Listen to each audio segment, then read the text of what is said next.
Hi everybody, welcome back to my channel, or welcome if you are new here. I have recently been uploading a few videos about immigrating to New Zealand. I did one called The Pros and Cons of Living in New Zealand. I did one called Tips for Immigrating, and I did a Q&A video about moving to New Zealand, and I've had so many more questions that I'm now doing a second Q&A video. I will link the playlist to all of these videos below if you want to watch them. So yes, like I mentioned, this is the second Q&A video covering more questions that I've been asked about immigrating to New Zealand. Some of the questions I am asked repeatedly, so I thought it was just easier to do a video covering all of my answers. And also for those who have asked questions, maybe this video will cover other questions that you hadn't thought of. One of the questions I was asked is, do you need a sponsor to move to New Zealand? And you don't. We didn't have a sponsor. There are obviously different visas and different pathways to follow. I will link the immigration website below. That's where you'll go for all of the information about different visas and how to make the move over here. But no, you don't need a sponsor to move over here. We didn't have one. I was asked what brought us to New Zealand. Now, we left South Africa in 1999 and moved to England, and the whole time we were in England we were glad to have been out of South Africa and the problems that are present there, but we knew that England wasn't the place for us. We didn't want to spend the rest of our days there. In fact, the thought of spending the rest of my days in England actually made me panic. So we started looking around to see where else we could move to get the lifestyle that we wanted, and in the end, after all our research, we chose New Zealand, and it couldn't be a better fit for us. The things that we wanted are milder weather, well, better weather than in the UK. We didn't like the extreme heat of South Africa and places like Australia. We liked the temperate climate here. We wanted good family values and safety, and our kids being able to just, roam around the neighborhood and go and play at friends' houses and be safe.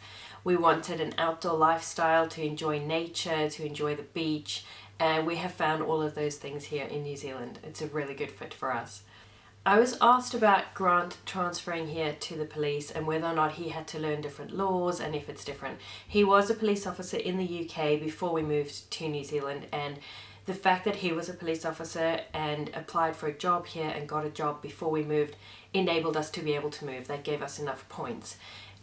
They had been recruiting in the UK into the police, but they stopped right before Grant was able to complete his application process. So he had to apply as a brand new recruit. They allowed him through because he had submitted his application right before they stopped recruiting, but he had to fly out to New Zealand for the testing and interview process, and once we arrived here he had to go away to Police College in Wellington for 4.5 months as if he was a brand new recruit. None of his previous experience was taken into account on the pay scale or as anything. It was as if he was applying brand new. And so yeah, he did have to learn the differences in phrasing and the differences in the law and all of those kind of things. But yeah, he went away to police college for that. And poor Grant, he has the worst memory ever, and so having to learn all of this and have the exams and to remember the phrasing of things, like when you're arresting somebody or whatever, and how it's slightly different to the UK, and having to remember all of that has been a bit of a challenge for him. But yeah, he did fine. Obviously he passed all of his exams and he is still a police officer now. I was asked about religion and if God is mentioned in schools and things like that. I find that I am much more comfortable talking about my religion. For those of you who don't know, I'm Christian. I'm LDS, and I'm much more comfortable talking about religion and the fact that I have faith and the fact that I go to church here than I ever was in the UK. In the UK, besides the people I knew from church, I didn't know anyone who was religious or went to church at all. Whereas here, I have met other Christians of different faiths and people who have faith and have religion, and I don't find that it's a taboo subject at all. And they do mention God in schools. They don't have, it isn't like mandatory Christian studies, like everyone has to have the same faith, but they will discuss religion in schools and they will teach about it, and you can mention God and it's not a big deal, and people who have faith seem to be pretty accepted by people who don't. And I don't find that there's any sort of prejudice or persecution for those who have religion. I was also asked about xenophobia and racism, and I haven't encountered any. Obviously, as you can see, I'm a white person, I'm not a person of colour, and so I don't know if it's just that it has sheltered me somehow, but I don't know of anyone who is racist, or I don't know of anybody who has been treated badly through racism. It's just, to me, everywhere we've been in New Zealand, everybody seems so welcoming and so friendly and so accepting that it doesn't seem to matter what your race is or what your religion is or what your sexual orientation is or what your lifestyle preferences are. Everyone's just like, hey, you do you. And everyone who I've met has been quite accepting and welcoming to anybody who shows up. You come as you are and you're welcome. Obviously, that's not going to be everybody's experience, but that has been my experience, and that is the experience of the people that I know. I was also asked about the crime in New Zealand. I was asked by somebody in South Africa, which obviously if you're leaving South Africa, that's one of the reasons. Now, New Zealand has been ranked as the safest country in the world. So that is peace of mind to anybody who's leaving crime and looking for a safe place to live. Obviously, people are people wherever you go. There's going to be burglaries, there's going to be gangs, there's going to be crime, because people are people wherever you go. But per capita, the levels are lower in New Zealand than anywhere else in the world. Now, we can go out for the day and come home and go, oh, our back door was standing open the whole time, and know that there's nobody in the house and it's safe. There's no burglar bars on the windows like there is in South Africa.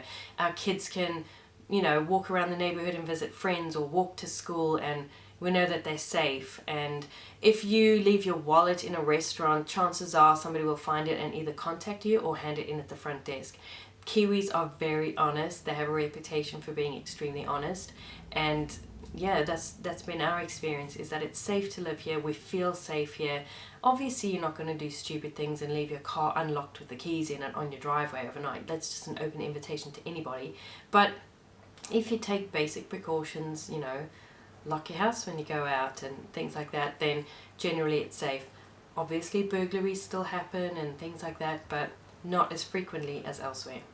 We really appreciate living in a safe place, and we've had family visiting from South Africa, and my sister-in-law couldn't get used to the fact that the kids could just wander off in a shop and go and look at toys while we're busy doing something else, or because she's so used to having to watch her son all the time in South Africa and just keep an eye on him all the time. And yeah, we love it that we just kind of can enjoy our life and not have that pressure, not have that worry all the time about safety. Are we safe? Is our home safe? I was asked what the best resources were for connecting with people in the area that we plan to move to. Now, there are sites like Meetup, and they are going to be more relevant if you're moving to a big central city, I would imagine. I didn't use anything like that. I actually found the person that I connected with in the town we were moving to through the internet. I just did a Google search.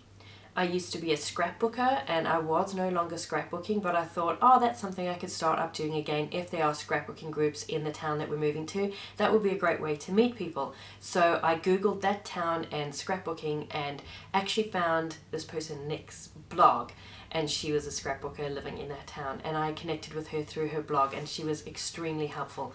So I would recommend go onto Facebook. There are Facebook groups. There are forums as well. I know there's a British expats forum for people leaving the UK and moving to various countries, and there is a New Zealand board. Now, that board, I think I've mentioned in a previous video, there can be a lot of people whinging and complaining on there, and the ones who are happy and settled and enjoying their life are out doing that and not complaining on a forum. So you have to take with a pinch of salt what people are saying on there.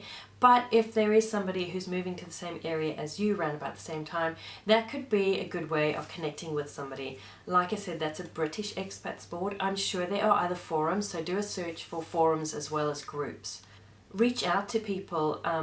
Just connect with people if you find someone who makes videos in the area that you are wanting to move to, or who has a blog, or who has a business, even a small business owner. Just reach out and make connections with people. I know that there are cell families, they call them, in Auckland. I don't know about the other areas, but I know that they do exist in Auckland. So if you are moving over to New Zealand and arriving in Auckland, there are families who, it's just purely voluntary.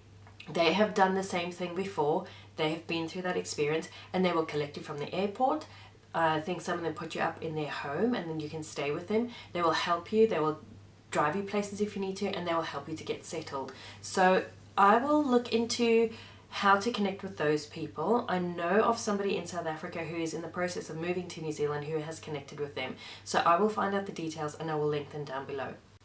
I've had quite a few questions about the cost of living in New Zealand. Now, if you've watched any of my grocery hauls or any other New Zealand grocery hauls, you will know how expensive food is here.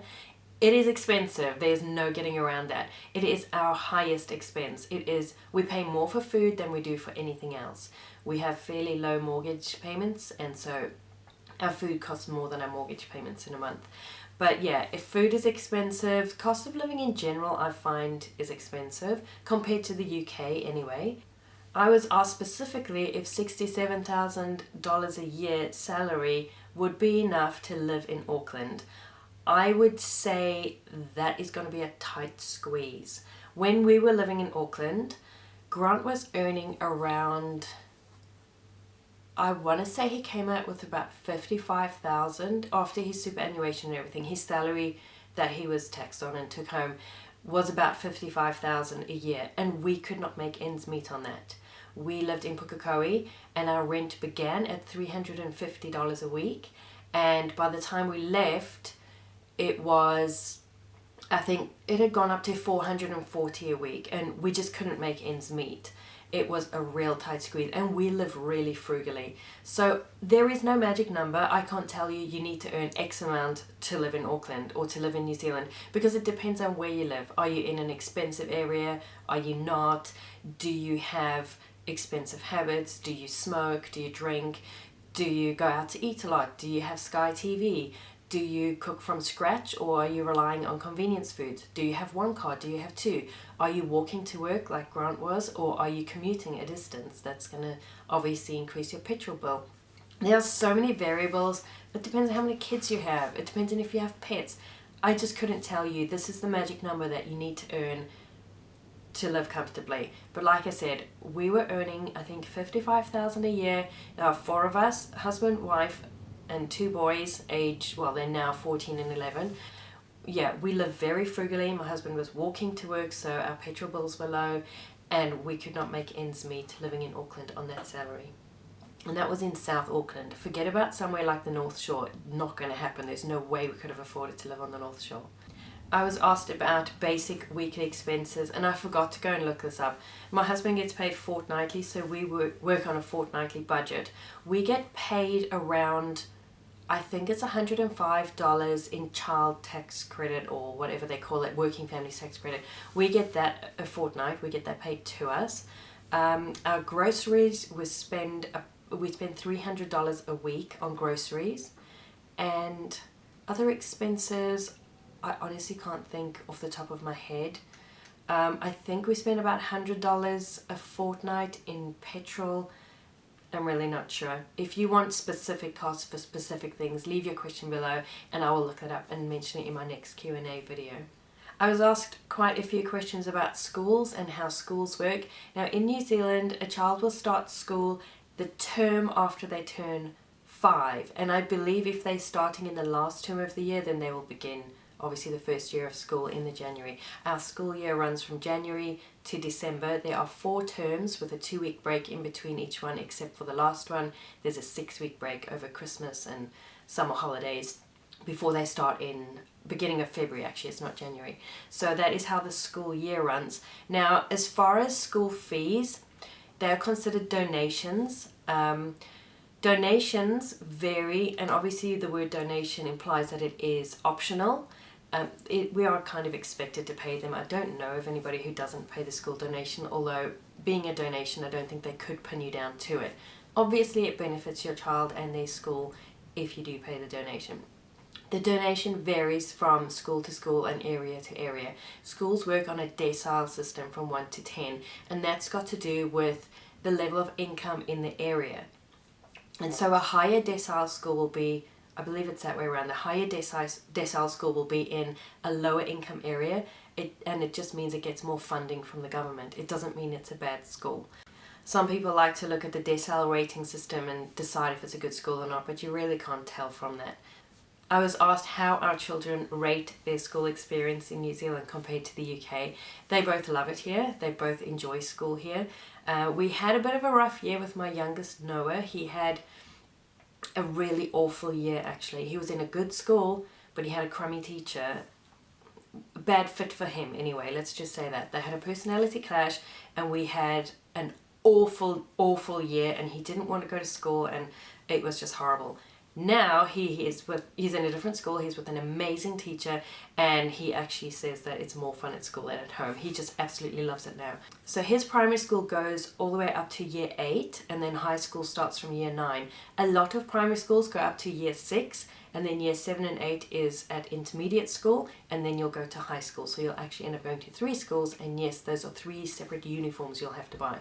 But luckily, the school that my youngest, Noah, is in goes up to year 8, and then he'll go straight into high school, which is where my eldest, Daniel, is.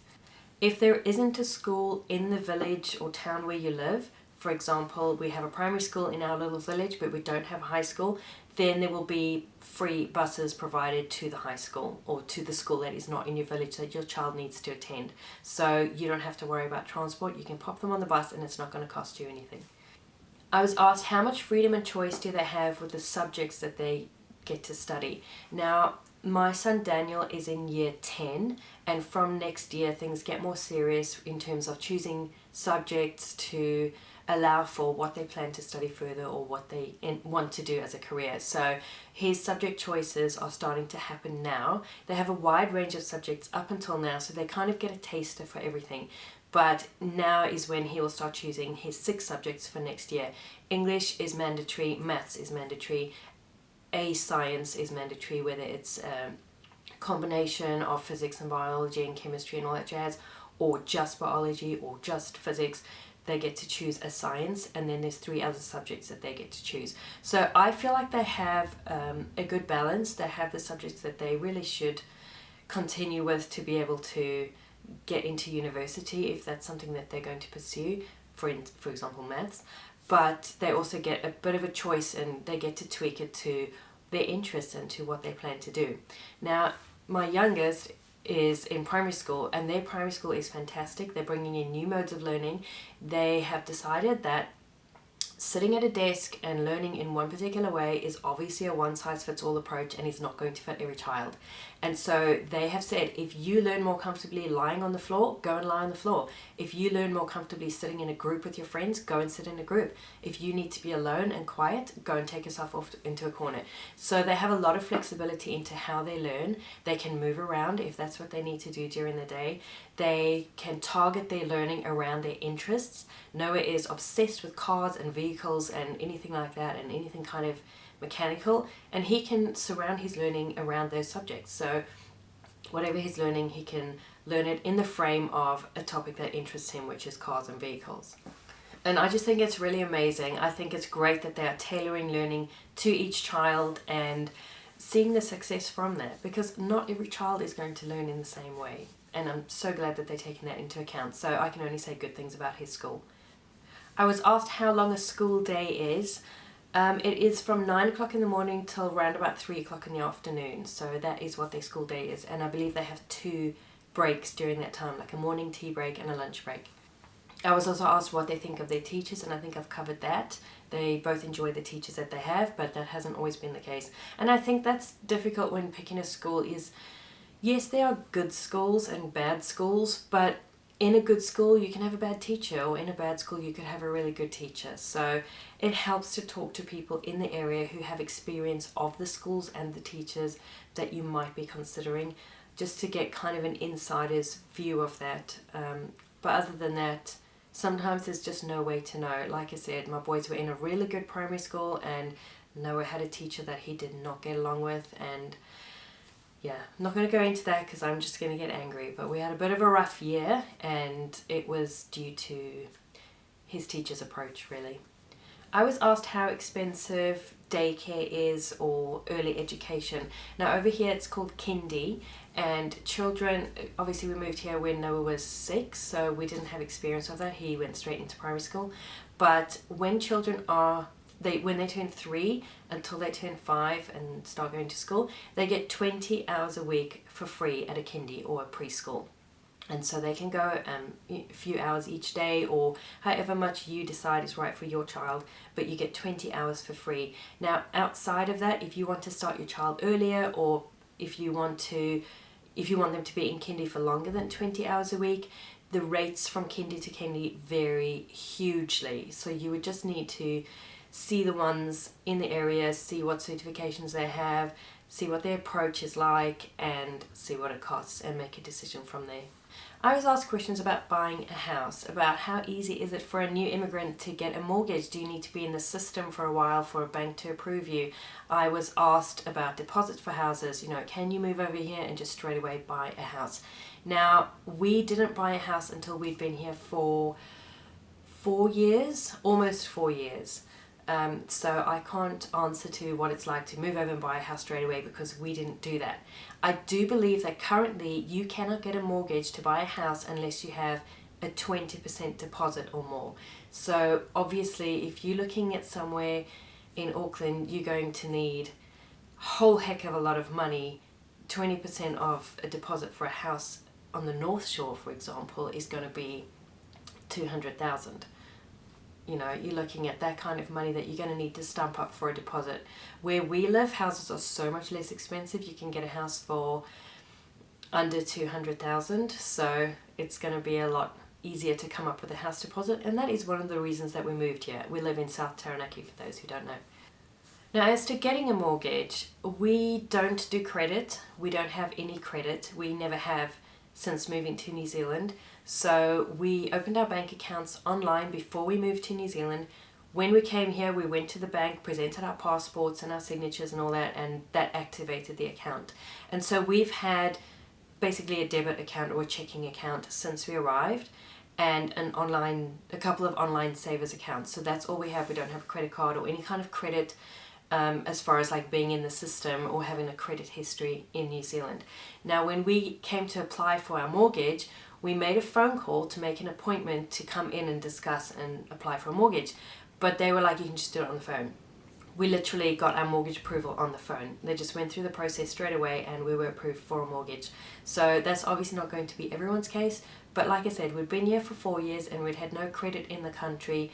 So while a mortgage is a loan, we didn't need that beforehand. We didn't need a credit card or any kind of credit history, besides the fact that we've not gone into debt and we've been good with our account and not gone into overdraft all the time and all that jazz. The standard things like, are you behaving yourself with your bank account? So that was enough for us to be able to get a mortgage. I shouldn't imagine that you'd have any trouble coming up with a mortgage if you have the deposit required and you have permanent employment here. I was asked about the application process, about using an agent, about using any kind of professional advice, and what the process is like and how tedious is it. We chose not to use an agent because we felt that we could do it ourselves, and we did manage to do it ourselves. Our application process, it took us 2 years to get to New Zealand. Now, that wasn't doing the immigration. Most of that was doing the job application. That took most of the time. Once we had the provisional job offer, we then went and made the immigration application. So we had our paperwork already. It is extremely tedious. There is a lot of red tape to wade through, a lot. We had to get police clearances from England for both of us, my husband and myself. We had to get police clearances from South Africa because we held South African citizenship. We had to get all kinds of paperwork together. And it was very tedious and it took a lot of time and a lot of effort. Luckily for me, granted most of that. And then in the February, I believe, we drove down to London and we went and lodged our application at New Zealand House. We didn't want to courier it. We just thought if we put this thing in the post, there's going to be a postal strike. That's just how our luck runs. So it was the February when we drove down to London and submitted our application. And I believe our visas came through in April, I think. We shipped our stuff 11th of May, so I know we had it by then, and we left 20th of June, or 19th of June we left. So that actual application process wasn't very long. from lodging in February to leaving in June. That's not a long time at all. Getting everything ready, like I said, it's tedious. There's a lot of red tape. There's a lot of things to wade through. If you're meticulous and thorough and you can just get on with it, it's possible to do it yourself. It's not rocket science. People do it. We did it. It is obviously a lot more convenient and easier to use an agent. They will take a fee once your application and everything is approved. Then they obviously have a fee for providing the service. But so many people find that that is worth it to them, to not have to worry about the red tape, to not have to worry about, have I done this correctly? Obviously you still need to get all your things together, but an agent will tell you exactly what you need to do, when you need to do it, and how you need to do it, and will look over everything and help you in the process. They also give lots of practical advice and support in going through the process. Now, as I mentioned, we didn't use an agent, but we do know somebody. Her name is Sarah Crome, and you can contact her through New Zealand Shores. I've linked her down below, and that is somebody you can trust, and they have a 100% money back guarantee, which is always helpful because it is an expensive process. You don't want to be spending money if you're not going to actually end up getting your immigration. But if you want a professional to help you through the process, give Sarah a call. I'll link the website down below where you can contact her. And then the last question I had was, looking back, do we have any tips to share with somebody who's going through this process? And I just want to say, remember your why. Just remember all along why you are doing this. If you have a strong enough reason to be doing it, that will see you through the expense, the hardship, and the long process. It is a long process, it is hard, it is expensive, and unless you have a strong why, you're going to want to give up at times. For me, my why was I could not face living the rest of my days in England, and that thought made me panic. The thought of, this is it, I'm going to spend the rest of my life here, was something that I couldn't live with. So every time the process of emigrating got super hard and I thought, I cannot do this, I would just think of that and I was like, I have to. Now the thought of living the rest of my life in New Zealand feels like an unimaginable gift. It feels too good to be true. So it was well worth just sticking it out and pushing through the hard slog and just keeping going at every turn when things got difficult, when we felt so unsettled for so long, we didn't know if we were going to have our dream come true or not. It was worth pushing through. And just remember why you are doing this. If you have solid reasons for doing this, they will see you through. We also spent a lot of time watching Wanted Down Under. Now that's a program in the UK where families from the UK are flown either to Australia or to New Zealand for a week or so, and they look at the cost of living, they look at houses, they look at the lifestyle, they look at schools, and they look at jobs, and then they make a decision, do they want to move to New Zealand or do they want to stay in the UK? So we used to obsessively watch those, obviously the New Zealand ones, and it's exciting. It's an exciting time. You have dreams, you have goals, you are planning this whole brand new life, and it is exciting, so enjoy it. I look back to those times when we were just dreaming and we just wanted this so badly, and I feel so grateful that our dream came true and that we got to move here. But it is an exciting time, so just enjoy it and just plan your life, plan your new lifestyle, and look forward to the things that moving here will bring you. It may not be an easy journey. It may not be that you move here and you settle and you're happy straight away. It may take a bit of shifting around and trying different things until you find the new lifestyle that you were looking for. But you know, you've got guts. If you're contemplating doing this and if you're beginning the process of immigrating, you've got guts, and good on you, and go after those dreams, because hey, you have one life to live, and wouldn't you rather say, oh well, that didn't work out, than what if I'd done that? So just go for it, just push forward, keep remembering why you're doing it, stay strong. I promise it'll be worth it. It was so worth it for us. It was so hard, and if you've seen my adrenal fatigue story video, you know that I went through some incredible health problems and it resulted in an autoimmune disease that I have to deal with for the rest of my life. But even knowing that, it was still worth it. It was still worth it. And it was the best thing that we ever did. So hang in there, stay strong, push through. You can do this and it will be worth it. I hope that some of these questions were interesting to you, the answers were helpful. If you have any more questions, just leave them down below or send me an email. I'll be happy to make more of these videos if there are more questions needing answering. And all the best for your plans and for your journey. Thanks for watching, and I will see you next time.